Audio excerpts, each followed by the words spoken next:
Hey y'all, it's me Alex. Today I have a little video that I kind of had the idea for over winter break, and that is palettes that pair well together. Basically, I had this idea because I was watching Angelica Nyqvist. I don't know how to pronounce her last name. I'll put that like right here. And she was talking about how palettes don't necessarily have to be standalone palettes, especially when you have other more basic palettes in your collection that can always provide you with like an inner corner highlighter, a transition shade, or a brow bone shade, or whatever it is that you're looking for that you might not get out of one palette. So I kind of went through my collection and I have a few palettes that I think go really well together. Some of these were limited edition and aren't available anymore, some are permanent, so I'm trying to have like a good mixture in there because I also don't believe that just because something's limited edition that means that like once it's gone I should stop using it in my videos, because I also know that means a bunch of y'all probably went out and bought it too and want to see videos on that. So anyway, I have 3 sets of palettes that I think go really well together, and I'm gonna throw up some pictures of some looks I have done with each of them. So without further ado, I'll just get started. So the first palette pairing is actually what I have on my eyes today. Sorry, my hair's sticking out a little bit. But that is the Anastasia Beverly Hills Modern Renaissance palette and the Strobe Cosmetics American Horror Story Hotel. If you look on my eyes today, I have a lot of dark pink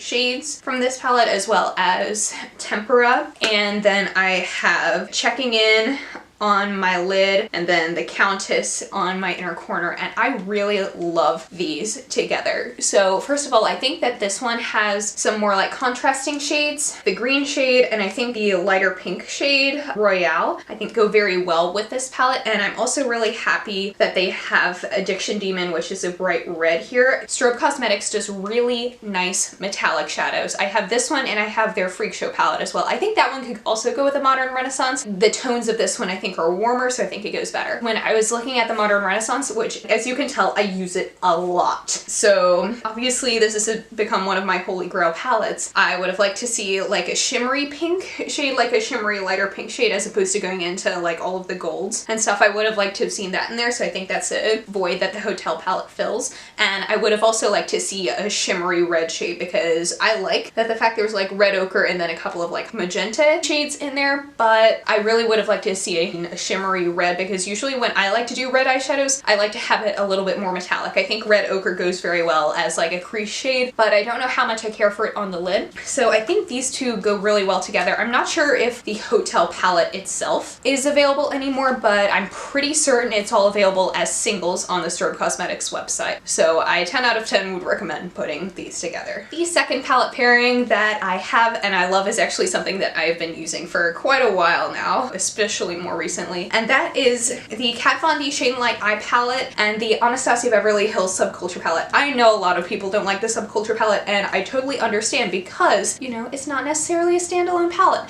and that's okay. Things don't have to be standalone palettes. Like, it's missing like a good brow bone shade, at least for my skin tone. You know, could use a good inner corner highlight. I'm perfectly content to use the shimmer shades and maybe lighten it up with something from the Kat Von D Shade and Light Eye palette. What I've discovered, since I know a lot of people, myself included, have had trouble blending the shades from this palette when we're using it on our eyes, I've discovered that using some of the shades from the Kat Von D one and using that as like a transition shade or a brow bone shade really helps them blend out, because this palette is like super blendable in my opinion, and a lot of the tones go really well together. And so having this more neutral palette adding into the deep colors of the Subculture palette I think worked really well, and I'm going to put up a few looks that I've done using the both of them, because usually if I want like a cool tone crease shade I'll add in like Mercury, but also some of the middle shades from the Shade and Light palette, and I'll also use a lot of like the warm shades and whatever to help, because I think this one just really helps out this palette and makes it work a lot better. Okay, so the last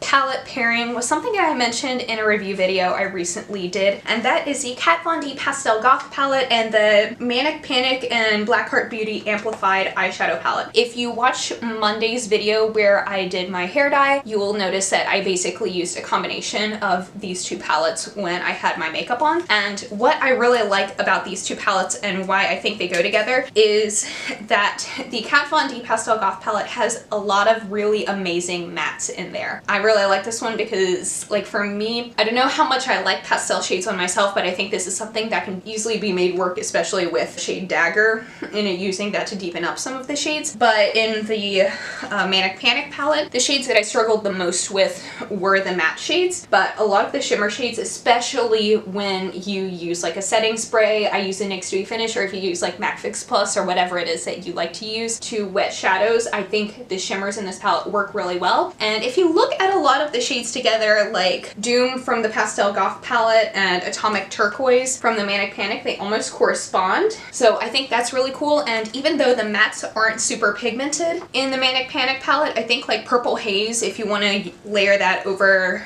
the shade Dope from Pastel Goth or something like that, if you want to layer them together, I think that can really be used to like deepen up some of the shades and make them more workable if you're like me and you like the idea of pastels on you, but don't necessarily like it as much in practice. So I think these two go fabulously together. I'm pretty certain they're both limited edition. This one is definitely still available right now, hopefully, as I post this. The Pastel Goth Kat Von D is always bringing stuff back, so surely this one is gonna come back, or you can find it on, I don't know, if you're really feeling like you've missed out on this one, you can always go on like Glambot or Amazon or eBay or whatever too. And yeah, that is it for this video. Thank you so much for watching. Please be sure to give this video a thumbs up if you liked it, and subscribe down below if you want to see more videos from me, and I will see you on my next one. Hope y'all have a wonderful day. Bye!